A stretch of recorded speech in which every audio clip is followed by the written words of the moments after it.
Bueno, buenos días. Ya son las 10:01.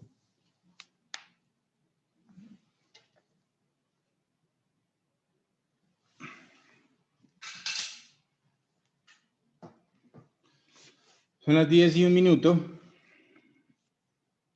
Ya estoy esperando que todos los alumnos se estén conectando.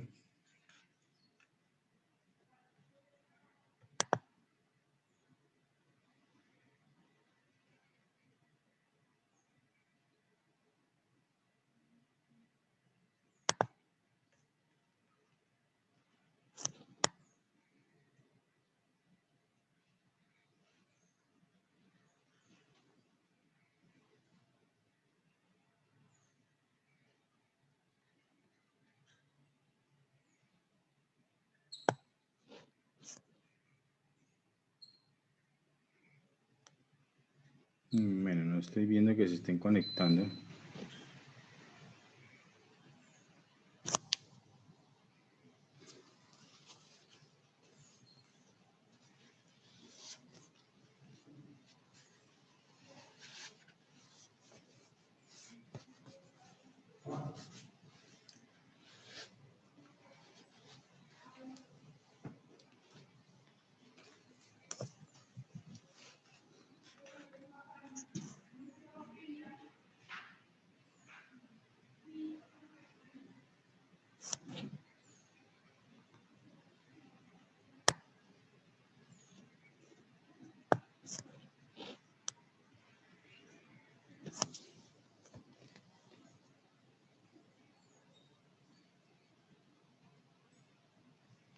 No veo a nadie conectado. Esto está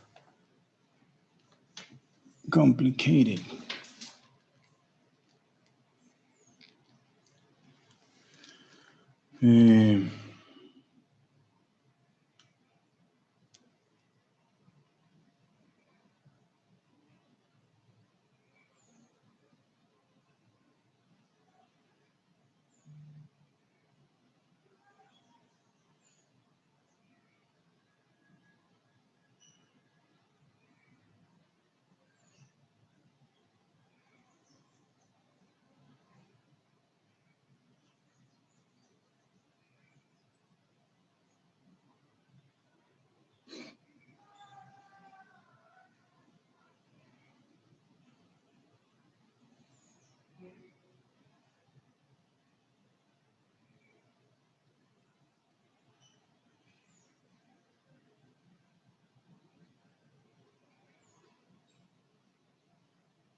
Bueno, aquí me están informando que no han terminado la otra clase, entonces ya se van a conectar los alumnos.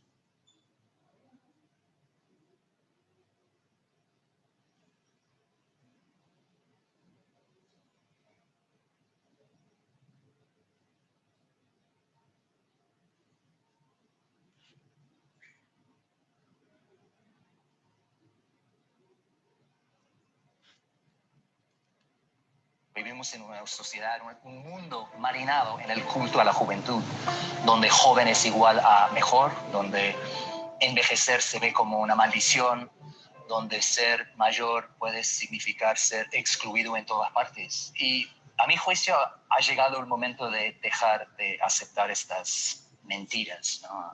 Ha llegado el momento de sepultar el culto a la juventud. ¿Por qué? Porque nos hace daño a todos y de muchas maneras. El culto a la juventud nos hace sentir tan mal por envejecer que mentimos sobre nuestra edad. Mentimos en Tinder, en el trabajo, a nuestros seres queridos, incluso a nosotros mismos. Yo tengo una amiga que hace poco festejó su cumpleaños número 39, por cuarta vez. Y esto... Este culto a la juventud también nos divide las generaciones en un momento en que necesitamos estar juntos, ¿no? Para enfrentar los problemas enormes, épicos que nos enfrentan como seres humanos. Buenos días, profe. Buenos días. Que demuestran...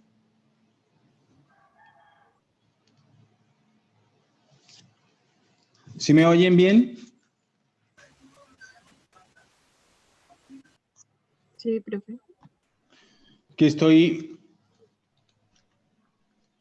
hoy por acá un poquito lejos, entonces por eso estaba haciendo pruebas porque... Ah, profe, se fue ya de fin de semana, ¿no? Ah, ¿quién lo ve? No, pues un día nomás, son como 2 días nomás, bueno. Ahí.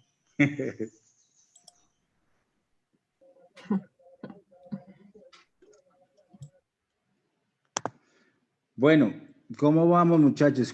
¿Y ya terminaron la otra clase finalmente, Andrés? Dígame. Andrés todavía tiene cara de sueño. Yo sí. ¿Y José Luis? No lo veo. José Luis. Aquí presente, profe. Ok. Jessica, Cristian, ahí estamos, ya estamos llegando todos. Vamos a hacer un llamado a lista rapidol.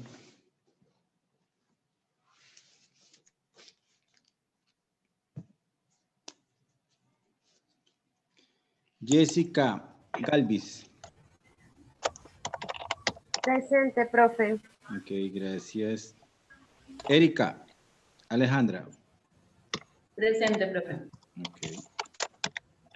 Sandra Liliana Murcia. Presente, profe. Ok.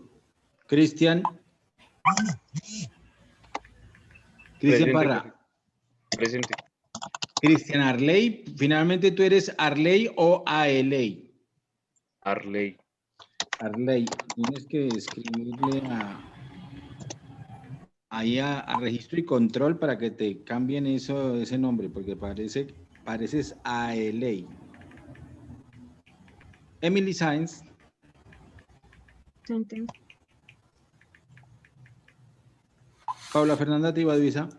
Presente. Ok, muy bien.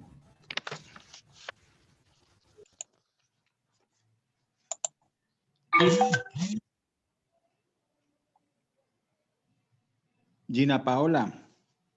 Arisa. ¿Gina no está?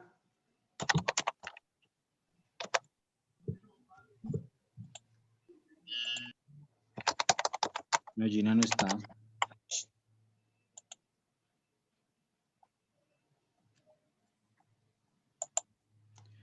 Paula Valentina. Presente. Gracias. Jessica Xiomara. Presente. Jessica, ¿estás conectada con las dos? Sí. Sí. Jenny Paola. Jenny Paola. Presente. Presente. Presente, profe. Brian. Presente. Ok. Sharon. Presente, profe. Y José Luis. Presente, profe. Listo. Bueno, la única que falta ahorita es Gina, ¿cierto? Ok, bueno muchachos, entonces vamos a continuar. ¿Sí me están escuchando bien? Sí, profe. Ok. Ojalá este video también lo puedan escuchar bien, porque es que a veces los videos, yo no sé por qué pierden calidad de voz cuando uno los baja aquí a la plataforma. Pero bueno, vamos a ver el flujo circular de la economía. Ayer estábamos en sistemas económicos, ¿cierto? Pero ya volvemos a eso. Ya volvemos a los sistemas económicos y a los sectores económicos, pero es importante que arranquemos hoy con el flujo circular de la economía. ¿Ok? Para que entiendan cómo es el tema económico, cómo funciona la economía dentro del flujo circular, por qué y en qué se interrelacionan los agentes económicos con los diferentes mercados, porque aquí se interrelacionan es con los mercados. Entonces en microeconomía estudiamos básicamente la interrelación de dos agentes, las empresas y las familias. Entonces arrancamos con este video para que analicemos en términos microeconómicos cómo funciona el flujo circular de la economía en general, ¿ok? Es un modelo que expresa el funcionamiento de la actividad económica dentro de una economía de mercado. El flujo circular es un modelo económico que pretende explicar cómo se relacionan los agentes económicos, las familias. ¿Sí están escuchando bien? Sí, Sí, señor. profe, un poquito bajito, pero no se escucha. Un poquito bajito. Es que no. Sí, mire. Mal, mira, está al Le puedo máximo. subir más.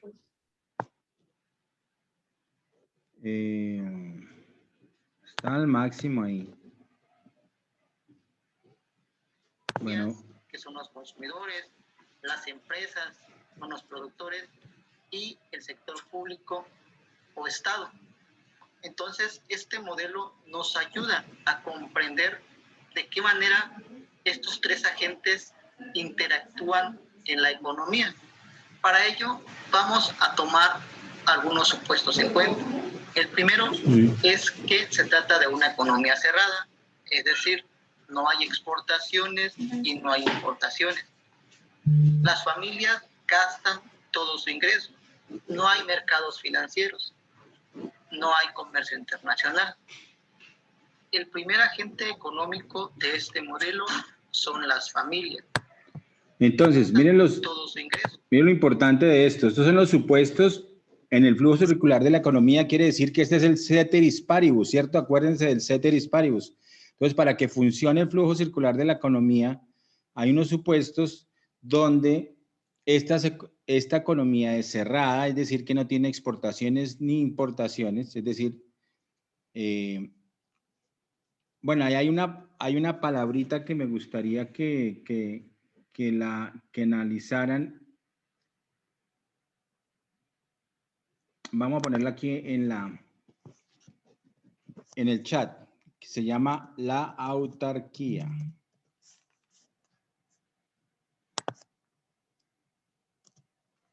Autarquía.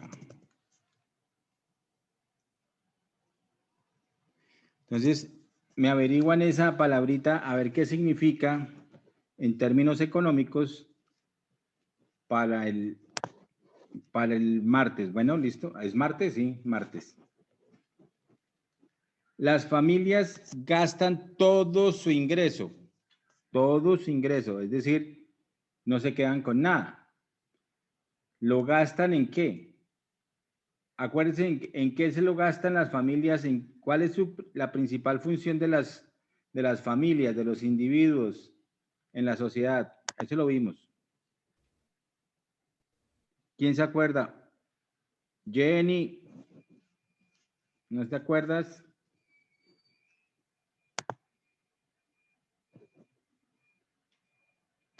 José Luis, ¿en qué se gastan las Creo que familias? ¿Cuál es la principal función de las familias? era el consumo, ¿no, profe? El consumo, sí señor, muy bien. Y las restricciones de las familias, ¿cuáles son las restricciones de las familias?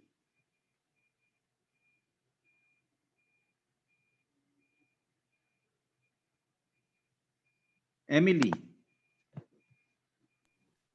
No, profe, no me acuerdo. ¿no te acuerdas?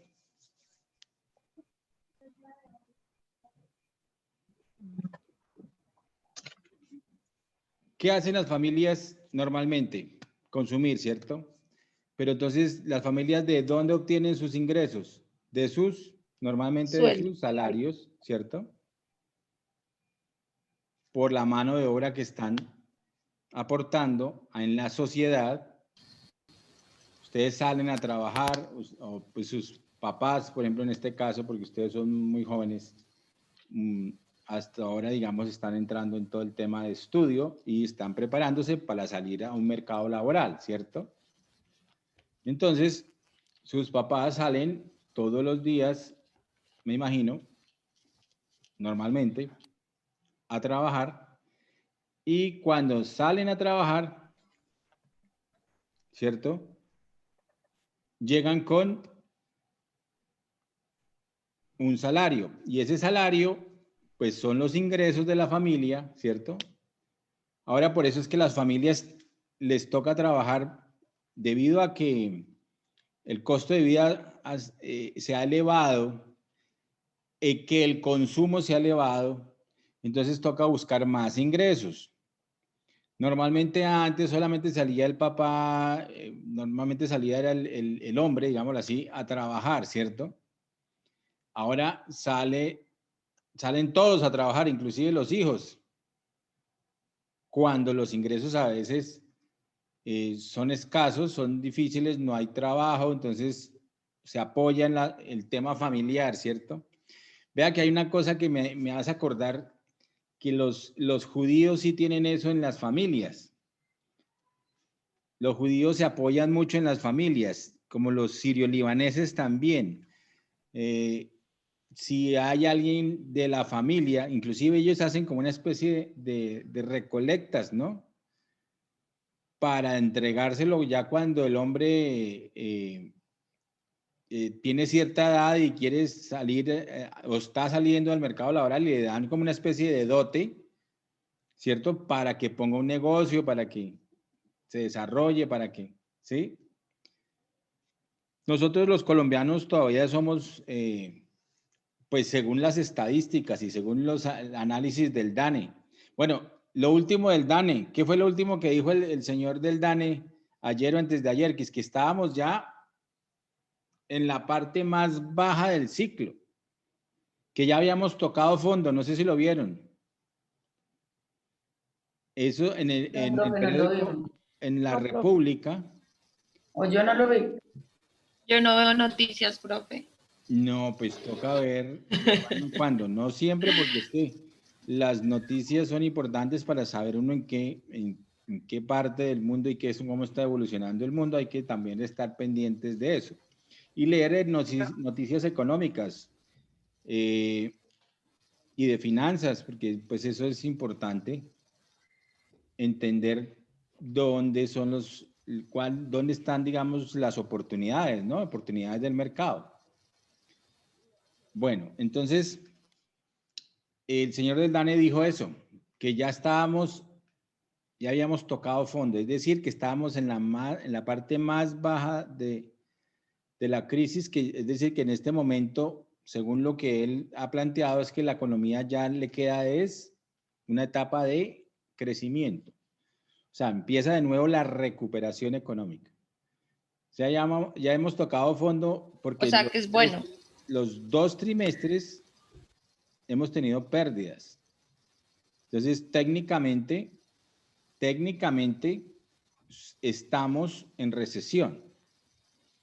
Cuando el PIB los tres, de 2 a 3 trimestres seguidos es negativo, que es el caso de casi todos los países del mundo en este momento, inclusive Australia, que no había tenido recesión, ha tenido recesión en esta época debido al tema de la pandemia. Se acrecentó la crisis. Y entonces estamos, como decía el señor del DANE, no me acuerdo ahorita el nombre, director del DANE decía, no, pues es que ya estamos tocando fondo, ya tocamos fondo, ya lo que nos queda para la parte de la economía es empezar la recuperación. Bueno, ¿qué otra cosa tenemos? Que las familias gastan todo su ingreso. Entonces, ese es un condicionamiento. ¿Lo gastan en qué? Lo gastan en consumo por el tema de necesidades y preferencias, o sea, el consumo de necesidades y preferencias. Lo gastan en ahorro, ¿cierto? Y en pago de impuestos. ¿Se acuerdan que vimos eso en Inversión. Sí bajaron los mapitas, los PDFs, esos están interesantes. Ok, en este caso, pues no hay mercados financieros, digamos, no está el intermediario financiero para este momento específico. Ya vamos a ver el otro, que se van a dar cuenta cómo evolucionan los mercados y cómo se van incorporando los mercados dentro de las fases, digamos, del flujo circular de la economía en términos macroeconómicos. Esto es en término microeconómico. Como si no hay mercado financiero, no entendí. O sea, no hay intermediarios financieros, es decir, que no hay bancos en este supuesto, en esta parte, para que la economía funcione, para que este flujo circular como modelo funcione, no hay mercados financieros, no están los bancos incorporados acá, ¿ok? No hay bancos en este momento. Y no hay comercio internacional, que es lo mismo de la economía cerrada, es decir, que no vamos a tener importaciones ni exportaciones. ¿Ok? Bueno.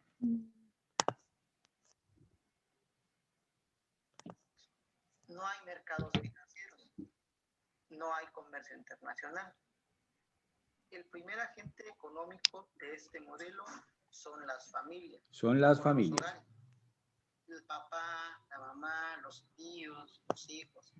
Esta familia son los propietarios de los factores productivos, la mano de obra, las tierras, el capital. El segundo agente económico son las empresas. Son aquellos que se encargan de producir bienes y servicios para que consuman las familias. Este modelo toma en cuenta dos mercados. El primero es el mercado de bienes y servicios, que es aquel lugar donde se ofrecen y se demandan productos o servicios que son producidos por las empresas.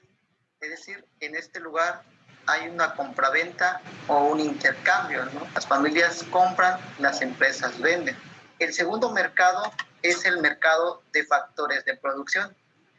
En este mercado... A ver, entonces ya habíamos visto ayer factores de producción. ¿Cuál es ese mercado de factores de producción? ¿Cuáles serían los factores de producción? O sea, los componentes allí. A ver. ¿Era lo de tierra, trabajo y eso? Sí, muy bien. Emily, tierra. Trabajo. Y capital. Capital. Tierra, trabajo, capital y... ¿Se acuerdan que hay una que comprende a todas, que se llama conocimiento empresarial? ¿Eso no era tecnología? Bueno, exacto. Esa, la que en muchos libros, que yo les conté ayer, en muchos libros todavía siguen diciendo que el factor innovador o diferente es la tecnología. Pero ya les había contado también que en el año 2017 ya se incorporó en otros libros y sobre todo en libros de micro y macroeconomía que el conocimiento empresarial realmente es lo que abarca todo, porque ahora hay que incorporar en el conocimiento empresarial lo que habíamos dicho ayer. Capacidad empresarial, es decir, lo que tiene de infraestructura, capacidad empresarial. La iniciativa empresarial, es decir, la iniciativa o entrar en nuevos mercados, ¿cierto?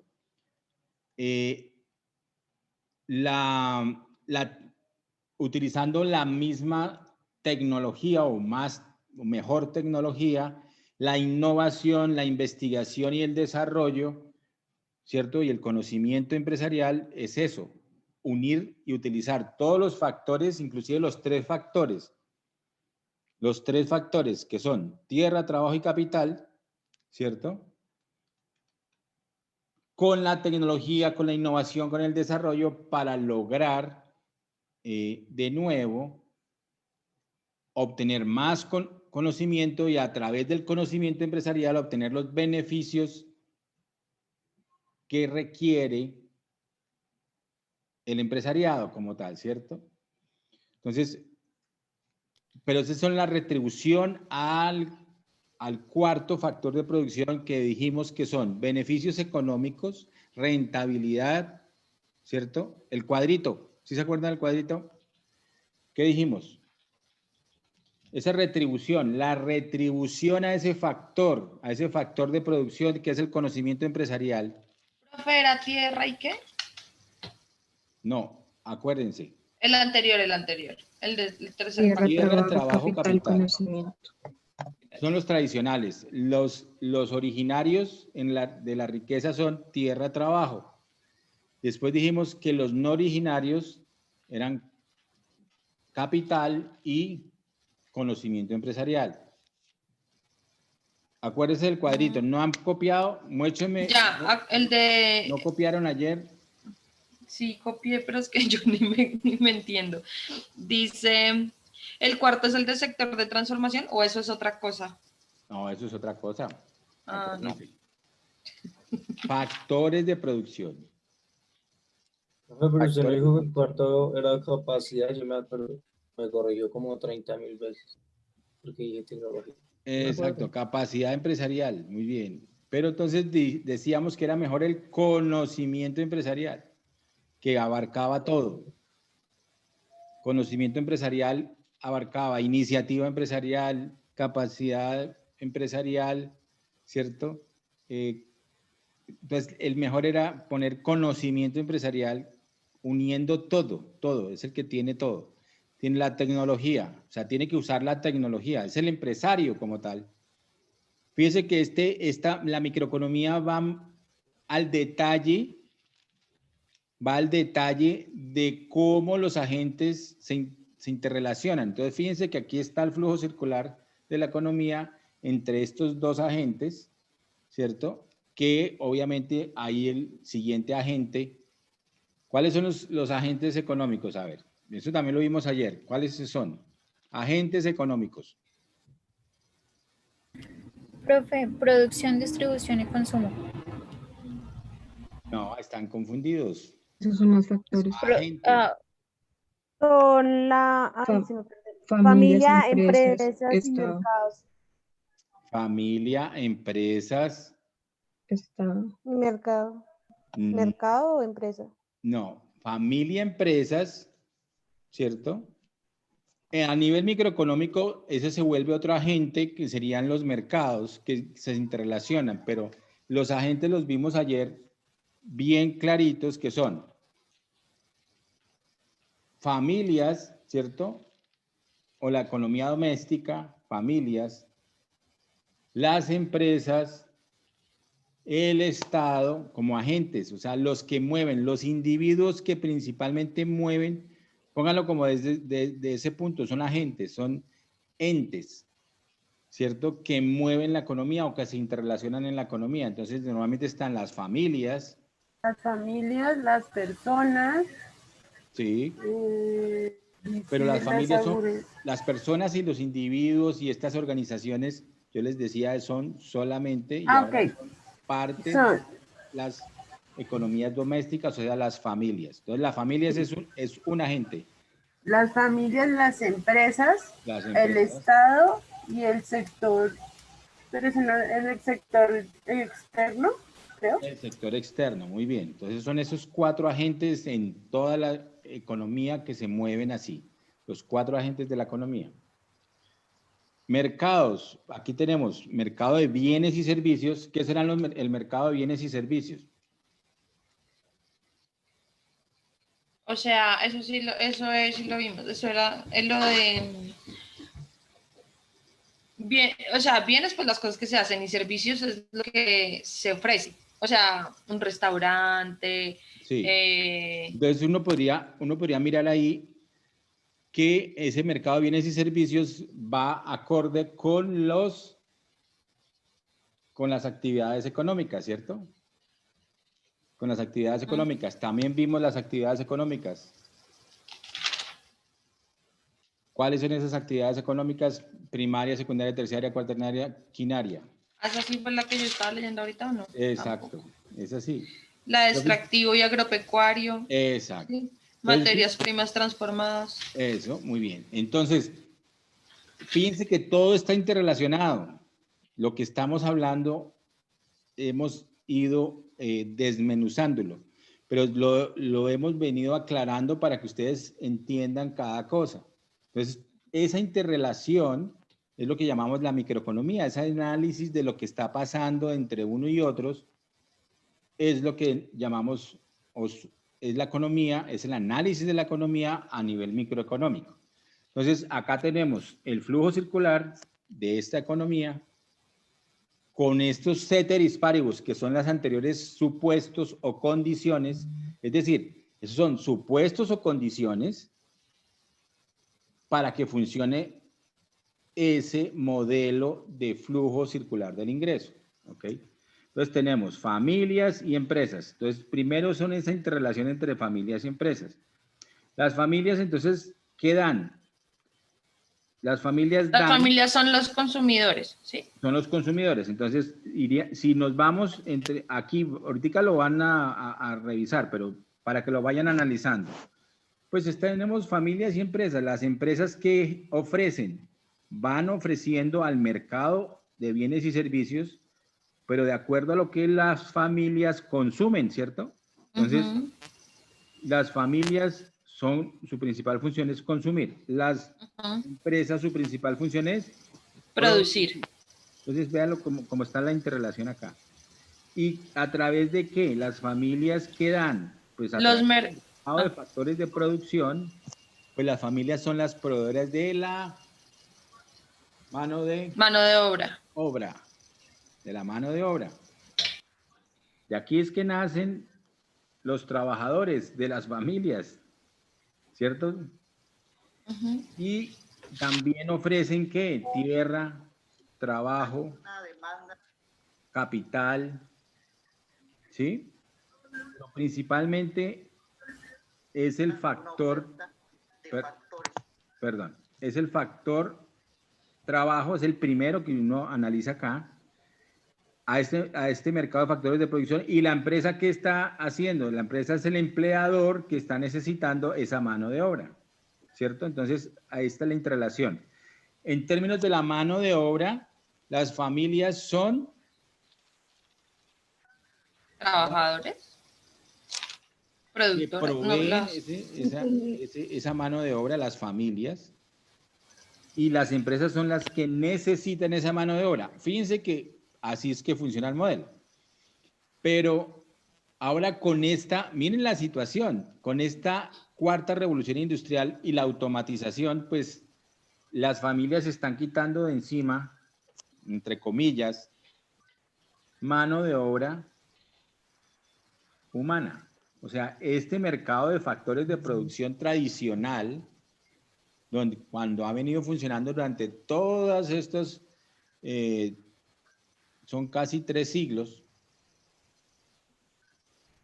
ya en el 2020 pues tenemos una automatización, tenemos lo que muchas películas estaban patrocinando o visionando o pronosticando, como sea. Y entonces vienen los robots. Ahora existen robots y de verdad están ejerciendo una función fundamental en muchas fábricas, brazos robotizados, ¿cierto? Entonces ya muchas fábricas bueno, yo les contaba, las fábricas de Tesla ya todas tienen brazos robotizados para producir los Tesla, y eso obviamente ha bajado la mano de obra y digamos que el expertise, los nuevos puestos de trabajo, todos los nuevos, digamos, los nuevos tipos de trabajo que todavía no se han creado inclusive, pero que vamos a tener que adaptarnos a ellos. Por ejemplo, ser programador de brazos robóticos, por decir algo. O sea, nos toca cambiar el modelo, y adaptarnos precisamente a los nuevos modelos de trabajo, y entre ellos va a ser que vamos a tener una competencia diferente. Nuestra competencia va a tener que ser en analista de software, en analista, por ejemplo, de Big Data. Tenemos que volvernos expertos. Inclusive ahora los matemáticos se van a volver, digamos... innecesarios. Claro, porque van a estar analizando toda la información Big Data, por decir algo. Entonces, todo eso va a ser en términos matemáticos, hacer logaritmos, hacer... digamos, todo este tema de análisis de la gran información estadístico, también muy importante. Y con base en esas estadísticas uno puede predecir, ¿cierto? Cierto tipo de conductas en los mercados, de los consumidores, de los demandantes, de los productores. Entonces, toda esa información que tiene, por ejemplo, grandes empresas en este momento como Google. Google hace eso, ¿no? Lo que habíamos hablado el otro día, pues nos tiene perfilados como consumidores y tenemos principalmente un perfil de consumidor, un perfil de productor. O sea, Google ya sabe cosas que nos gustan, nuestras preferencias. Cuando cliqueamos y nos está haciendo ese seguimiento, que no es gratis, porque lo que hacen ellos es vender nuestra información. Lo mismo que pasó con Facebook. Lo que estaba vendiendo era nuestra información como perfil, ¿cierto? De nuestro perfil electoral. Entonces, lo que estamos dándole es información con nuestros cliqueos, con nuestras búsquedas, con lo que ponemos ahí, con lo que nos gusta, like. O sea, todas esas cosas, todos esos cliqueos, lo que dan es información de sus gustos, preferencias, de su forma de actuar, pensar y de consumir. Y por eso muchas personas pues están, digamos, dedicadas a ese tema. Obviamente las grandes empresas pues ya tienen este tema y lo llaman de una forma u otra, es Big Data, ¿cierto? Inteligencia artificial también están incorporando para hacer ese tipo de análisis. Es decir, inclusive lo que están haciendo es, señor megacomputador, usted haga el análisis del Big Data de acuerdo a estos parámetros, y ahí vienen los matemáticos que tienen que saber qué parámetros, ¿cierto? ¿Qué parámetros incorporar para que haga los análisis? Y de acuerdo a esos análisis, pues saldrán unas tendencias, y de acuerdo a esas tendencias, inclusive así se llama, ¿no? Google Trends. Ese es el análisis de tendencias que tiene Google. Y uno lo puede tener para sus páginas web, es gratis. Entonces, uno para su página web, para su blog. ¿Cómo se escribe, profe? Google Trends. Trends. Ok. Esos trends. Gracias.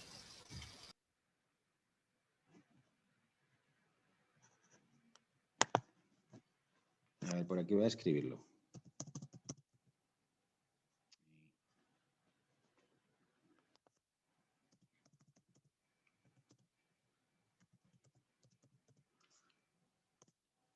Ese es uno de los digamos, de los analizadores de tendencias que uno tiene ya en los mercados, y entonces ahí le analiza inclusive cuántas personas entraron a su página web, cuántas personas entraron y les gustó tal cosa. O sea, ahí hay una serie de análisis y de tendencias. Entonces, no, la tendencia es que es positiva o es negativa de acuerdo al análisis que usted, los parámetros que usted haya puesto. Y entonces, y la ponderación de esos análisis también, ¿no? Porque uno puede ponderar y decir, si me califican bien entre 0 y 3, entonces para mí está bien. Porque eso también se vuelve subjetivo, pero depende del programador y depende del que esté analizando las tendencias, ¿cierto? Ustedes están viendo en matemáticas aplicadas y me imagino que algo estarán viendo de estas estadísticas, ¿o no? Todavía no. ¿Sí? Para eso sirven las estadísticas. O sea, los matemáticos en esta época como que se reinventaron y ya van a seguir siendo aún más necesitados, ¿cierto? Sobre todo en análisis de tendencias, análisis de las grandes cantidades de información a través del Big Data. Pero los software, o sea, a los algoritmos que se están haciendo precisamente, esos grandes algoritmos, pues son los que finalmente hacen análisis de tendencias del Big Data. Entonces, los programadores de software también son los nuevos llamados a estar allí a la vanguardia precisamente. Entonces, pero le toca a uno, a todos nos va a tocar, es decir, nos va a tocar adaptarnos también a esta nueva situación y tenemos que aprender inclusive a programar. O sea, hasta a programar nos va a tocar aprender, porque es que fíjense que todos los sardinos y todos ya saben, digamos, el tema de los celulares y todo eso, la generación Z, ¿cierto?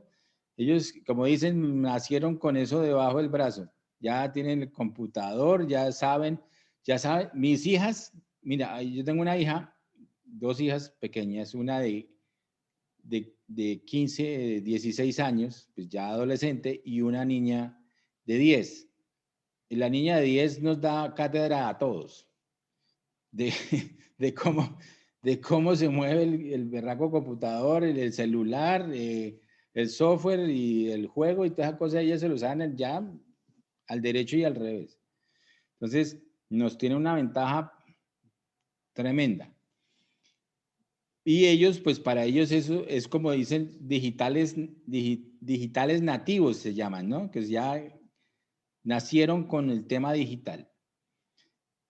Y están, obviamente, más cerca de esa tecnología y más a la vanguardia de esa tecnología que nosotros. Nosotros nos toca aprender, inclusive, a programar, a muchas cosas. O sea, nos toca adaptarnos porque si no, quedamos fuera del mercado. Ustedes también, bueno, ustedes son muy jóvenes también, pero tienen que estar pensando en eso, estar pensando en qué, lo que llamaban los gringos el skills, ¿no? Entonces, ¿en qué competencia? Hay hard skills y soft skills, es decir, competencias blandas y competencias duras. Ahí hay una diferencia importante, se las voy a contar para que lo entiendan. Cuando usted lo contratan, hacen análisis de las dos competencias que usted tiene. Para eso son los test que hacen normalmente en contratación, ¿cierto? Hay unos test psicológicos, ¿cierto? ¿Alguien ha pasado por esos test o todavía no? Sí, profe. ¿Qué test son esos? Ahí, ¿se acuerdan? Que le hacen a uno en Colombia. Pues digamos, para entrar a laborar y eso le hacen que los punticos, que una haga figuras. Sí, que escriba, por ejemplo, que haga un dibujo de cómo hace usted su casa, su... Sí, le ponen un puntico en la mitad y que usted con ese puntico, ¿qué figura puede realizar? 3 rayitas, como 3 columnas, y que usted con eso, ¿qué va a realizar? Y según lo que uno coloque o el dibujo que uno diseñe, no sé, es algo como de cómo es uno, algo así. Las pruebas psicotécnicas, ¿cierto? Ok, muy bien. Entonces, esas pruebas lo que le están midiendo es su competencia o soft skill, normalmente es el soft skill. Uy, están pitando por aquí, qué pena. Bueno, y el soft skill. Entonces, el soft skill es todas las competencias blandas que usted tiene, es decir, su capacidad de liderazgo, su capacidad, digamos, de organización, su capacidad emocional, o sea, la famosa inteligencia emocional, su capacidad de comprensión, pero al ser humano, ¿cierto? Si es una persona bondadosa, si es una persona pues no tan bondadosa, sino más complicada o un poco sádica, pues también hay esos test psicológicos lo que están tratando de ver es eso, cómo sería como líder, ¿no? Como líder, cómo sería esta persona y si tiene esa capacidad de trabajar en equipo. Si tiene, para eso son lo que llaman los soft skills. O sea, las competencias blandas, eso es lo que usted, digamos, emocionalmente puede dar. Si tiene la capacidad por ejemplo, la resiliencia, ahora se llama mucho eso, ¿no? Tiene la capacidad de recuperarse rápidamente y volver a ser el mismo ante un fracaso. Entonces, eso es, si es resiliente, si es proactivo, ¿cierto? Todas estas cosas emocionales, básicamente, de inteligencia emocional, y ahí se las miden. Pues normalmente en los test laborales son eso. El otro son las hard skills. Hard skills es el conocimiento que usted tiene. Cuando usted aprende un software, a programar un software, eso es, no, yo sé programar en Java, por decir algo. ¿Cierto? Yo sé programar bueno, en mi época los buenos sabían programar, era en, ¿cómo se llamaba eso? En lenguaje C, pero esa vaina ya, en este momento, lenguaje C ya, ¿sí? El lenguaje C es el mismo HTML, y ya la gente que sabía programar para hacer, por ejemplo, aplicaciones como páginas web y eso, pues no, es que ya, fíjense que ahora ustedes crearon una página web en la anterior clase conmigo, ¿cierto? Y chévere, aprendieron cosas nuevas, me imagino, ¿cierto, Emily? Emily no me dijo nada. Sí, profe. Sí, profe. Bueno. Y entonces ya tenemos herramientas como esas para hacer software. Antes le tocaba el código del código del código para poder hacer una página web. O sea, era más difícil. Cada vez se está volviendo más fácil las cosas. Entonces, sí, nos toca aprender esas nuevas tendencias, nos toca aprenderlas. ¿Ok? Entonces, tenemos que tener las dos. Cuando ustedes se vayan a graduar de contadores o de administradores de empresas, pues ustedes van a tener un título, pero eso lo que va a indicar es que usted tiene unas herramientas como profesional y se supone que son duras. O sea, herramientas duras son esas. Hard skills. O sea, cuando usted tiene la especialización, la maestría, la profesión, cuando usted sabe programar, cuando usted sabe, digamos, COBOL o, bueno, esa es la otra. COBOL era programación en COBOL, pero eso ya también está relegada. Cuando usted sabe, digamos, varios idiomas, cuando usted sabe, bueno, ojo, con eso que les estoy diciendo, el inglés tiene que estudiar desde ya inglés. El profesional que no salga en este momento bilingüe o trilingüe, difícilmente también va a poder acceder a buenos puestos de trabajo. Entonces, tienen que, y para la vida en general, o sea, para hacer cualquier cosa, una exportación tienen que saber inglés, una importación tienen que saber inglés, porque casi el idioma comercial, no, casi no, es el idioma universal comercial, es el inglés. Entonces, tienen, ahí, yo no estoy haciendo propaganda a ninguna de estas academias ni nada de esas cosas, pero parece ser que ese Open English, como tiene horarios tan flexibles, entonces ustedes podrían llegar a tener, inclusive, como los horarios son inversos en muchos lados, por ejemplo en Australia, a estas horas son casi 10 horas más adelante de nosotros, casi 12 horas. Entonces allá hay profesores nativos, digamos, que pueden dictarle a uno clases. Entonces, eso es lo bueno y lo interesante del Open English, que puede uno tener profesores nativos que le enseñen el lenguaje, lo que llaman el slang también, o sea, cómo se habla. El slang, que es como la jerga que se habla dentro de muchos países e inclusive estados. Entonces, uno ve la jerga diferente. Es como el español, y los latinos en general. Entonces, nuestro español, el colombiano por lo general, y sobre todo el cachaco, es un slang mucho más equilibrado, más plano. No tenemos tantos altibajos, tantas subidas, tantas bajadas. Entonces, es el mejor español, por eso es el mejor español que se enseña para los extranjeros. Entonces dicen, no, ojalá sea un bogotano, muchas personas así, o academias pues tienen así, ojalá sea un bogotano para que no tenga tantos slangs, porque el costeño obviamente se come las palabras, el pastuso minimiza mucho las palabras y habla como pasito, como pausadito, y entonces todas esas cosas pues distorsionan el lenguaje. Entonces, por ejemplo, el inglés, el mejor inglés para aprender inglés realmente debería ser, por ejemplo, el inglés bostoniano, que es el de Boston, que es el inglés también más plano, no tiene tantos altibajos. El inglés sureño... ¿Como el británico, profe?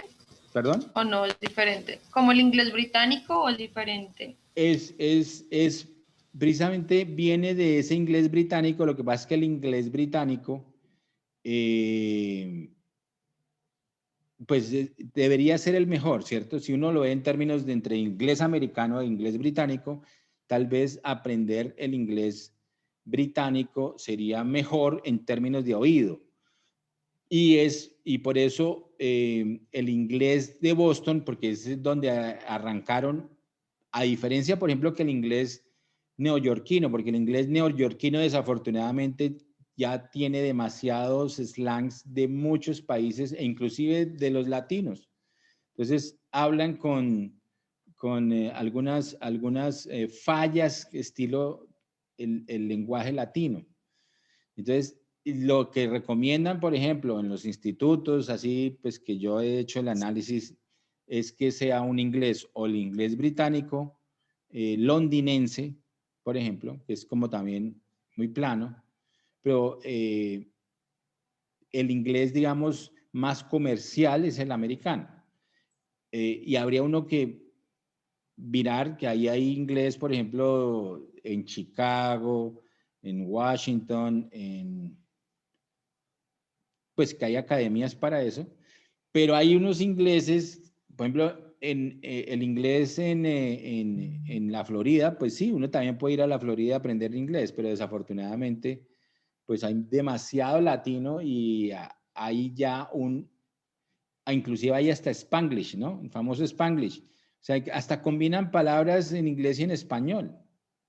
Entonces, pues no es el mejor lugar para aprender inglés realmente, ¿no? El mejor lugar para aprender inglés es más arriba, en el norte, en este momento. California también tiene demasiado chicano, es decir, demasiado mexicano que también pues ya tiene una influencia fuerte en el inglés. Entonces no habla el inglés puro, digámoslo así. Entonces no se habla un inglés, el inglés más puro en este momento es el bostoniano. Bueno, o sea, ahí les estoy dando unas recomendaciones si quieren aprender. O el inglés